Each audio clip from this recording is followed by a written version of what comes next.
Breaking headline right here in New York City. A young American doctor back from Africa raced to a New York hospital, and tonight it is confirmed a new case of Ebola. This was the image late today, that ambulance rushing the physician from the aid group Doctors Without Borders to the hospital for testing. Dr. Craig Spencer recently returned from West Africa, alerting authorities to his stomach problems and his fever. And late today, first responders seen leaving that doctor's home wearing surgical masks.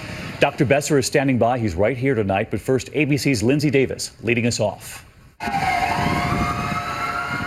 Inside this ambulance rushing to Bellevue Hospital tonight, 33-year-old Craig Spencer, a Doctors Without Borders physician suffering from a fever and gastrointestinal symptoms, a confirmed case of Ebola right in the heart of New York City. Dr. Spencer had been in Guinea, one of 3 hot-zone countries. Last Thursday, he flew home, connecting through Brussels before arriving at New York's JFK airport. He had been monitoring his temperature and reported his fever this morning.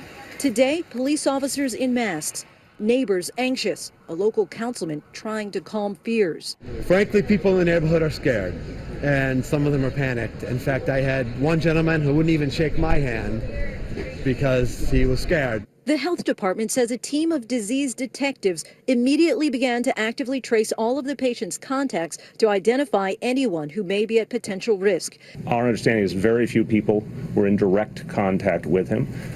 In recent days, Bellevue Hospital has been holding drills in case a possible Ebola patient comes through their door. Tonight, those plans going into motion.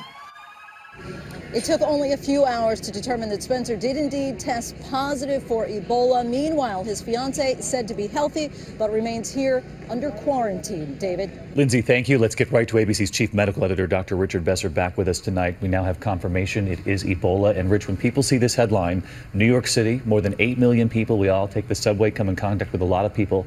How do we put some fear to rest here? Well, it's important to remember, even in such a crowded city, you only get Ebola if you have contact with the patient's body fluids.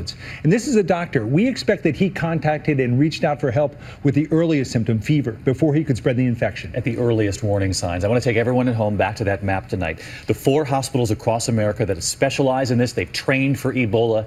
He was brought to a different hospital here in New York. But Rich, you were telling me you saw some encouraging signs. I did. You know, even from the beginning here, the ambulance workers who picked him up, they were fully suited in full gear. So there'd be no exposure. The CDC team will be coming, and they'll work with the city to decide, do they keep him and treat him here in New York or send him to one of those other hospitals?